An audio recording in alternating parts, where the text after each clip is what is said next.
Assalamualaikum warahmatullahi wabarakatuh. Perkenalkan, nama saya Muhammad Alfianur dengan NIM 2005 120 4037 dari kelas TIA 2020. Nah, pada kesempatan kali ini di sini saya akan menjelaskan tentang materi web server dan DNS.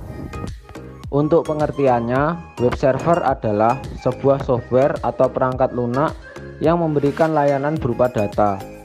Web server ini berfungsi untuk menerima permintaan HTTP atau HTTPS dari klien atau kita kenal dengan web browser. Fungsi utama dari web server ini yang pertama ada menerima permintaan HTTP atau HTTPS dari klien atau kita kenal dengan web browser.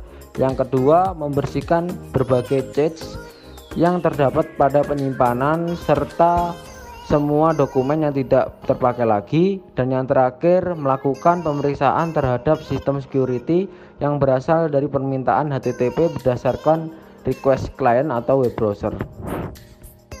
Dan selanjutnya ada cara kerja web server.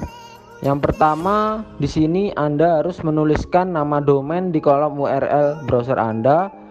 Lalu browser akan mendapatkan IP address domain tersebut dengan mencarinya di cache atau memintanya ke DNS server. Selanjutnya, browser kemudian terhubung ke web server dan mengirimkan request file web melalui protokol HTTP. Dan yang ketiga, web server menerima request tersebut dan meresponnya dengan mengirimkan file web yang diminta melalui protokol HTTP. Namun jika file tersebut tidak tersedia, web server akan merespon dengan kode error 404. Dan yang terakhir, browser menerima file atau kode error dari web server dan menampilkannya kepada klien. Selanjutnya ada jenis-jenis web server. Yang pertama ada web server Apache, yang kedua ada web server Ning, yang ketiga ada web server IIS, dan yang terakhir ada web server Light PD. Nah, selanjutnya di sini ada DNS server. DNS server adalah server yang menghubungkan URL atau Uniform Resource Locator dengan IP address atau Internet Protocol Address. Nah, untuk fungsi DNS sendiri, yang pertama mencari alamat host untuk memenuhi request dari klien. Yang kedua, meminta informasi IP address atau sebuah website berdasarkan dengan alamat domain. Yang ketiga, mendapatkan informasi URL melalui sebuah website berdasarkan oleh IP address yang digunakan oleh klien. Yang ketiga, menentukan server yang paling tepat untuk pengiriman email. Yang keempat, mengamankan aktivitas transfer data yang terjadi selama user mengakses suatu website. Dan yang terakhir ada menerjemahkan hostname ke IP address dan sebaliknya. Selanjutnya ada urutan cara kerja DNS.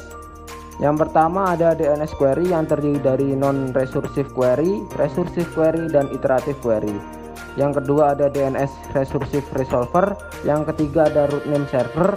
Yang keempat ada TLD name server. Dan yang terakhir ada authoritative name. Selanjutnya ada macam-macam DNS. Yang pertama ada address record, yang kedua ada AAA record, yang ketiga ada MX record, yang keempat ada CNAME record, dan yang kelima ada NS record, ada PTR record, ada CERT record, ada SRV record, ada TXT record, dan yang terakhir ada SOA record. Nah, setelah kita mendengarkan sedikit penjelasan mengenai web server dan DNS, langkah selanjutnya di sini ada contoh penerapan menggunakan Cisco Packet Tracer. Halo teman-teman, pada video kali ini di sini saya akan melakukan penerapan mengenai web server dan DNS server menggunakan Cisco Packet Tracer. Nah, di sini saya sudah menyiapkan semua rangkaiannya. Dan di sini saya sudah menyiapkan server dari web server dan server dari DNS server. Nah, langkah yang pertama di sini saya akan mengatur dari web servernya terlebih dahulu. Nah, dan lupa TTP kita on kan ya. Di sini saya akan mengubah indeksnya terlebih dahulu. Kita ubah indeksnya, kita ubah untuk perintah dari sini. Kita copy aja. Paste. Lalu kita simpan, kita yes. Langkah selanjutnya di sini saya akan mengecek dari web servernya. Kita cek menggunakan PC1, kita masuk ke PC1, kita masuk ke web browser. Nah, untuk mengeceknya URL-nya kita ketikkan IP dari web server, yaitu IP-nya 43.1. Nah, di sini kita klik go. Nah, di sini untuk tampilan webnya sudah muncul, berarti di sini menandakan berhasil ya. Nah, langkah kedua dari DNS server. Nah, kita atur DNS servernya terlebih dahulu. Kita masuk ke DNS server. Kita masuk ke DNS. Jangan lupa DNS servernya kita on-kan ya teman-teman. Kita on-kan. Dan kita di sini akan mengisi resource recordnya. Untuk resource record, kita akan isi menurut perintahnya ya teman-teman. Kita gunakan resource record yang nomor 1 dan 2 ini.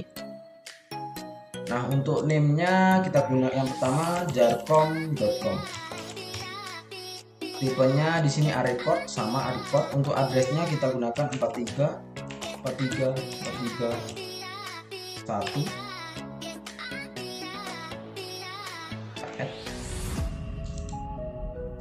Dan yang kedua kita gunakan www.jarcom.com. Untuk typenya cname, hostname-nya jarcom.com. Kita add. Nah, ini sudah benar ya, benar teman-teman. Kita silang, jangan lupa ini di on kan, silang. Nah, langkah yang kedua yaitu mengatur DNS server dari PC1. Nah, untuk DNS server dari PC1 kita gunakan IP dari DNS server ini. Kita masukkan IP 33.33.33.1. Kita masukkan.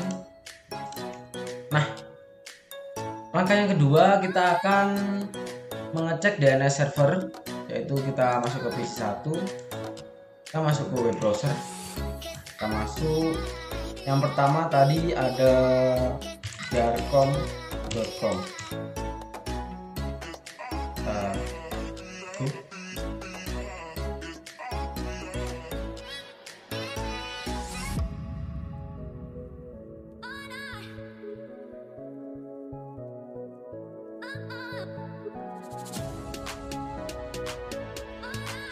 Nah, di sini sudah terdapat tampilannya dari tampilannya. Nah, berarti menandakan berhasil. Yang kedua, kita akan mengetes yaitu www.jarcom.com. Nah, di sini juga sudah muncul, berarti menunjukkan bahwa telah berhasil ya teman-teman. Sekian, terima kasih. Sekian penyampaian materi dari saya. Bila ada kurang lebihnya mohon maaf. Wassalamualaikum warahmatullahi wabarakatuh.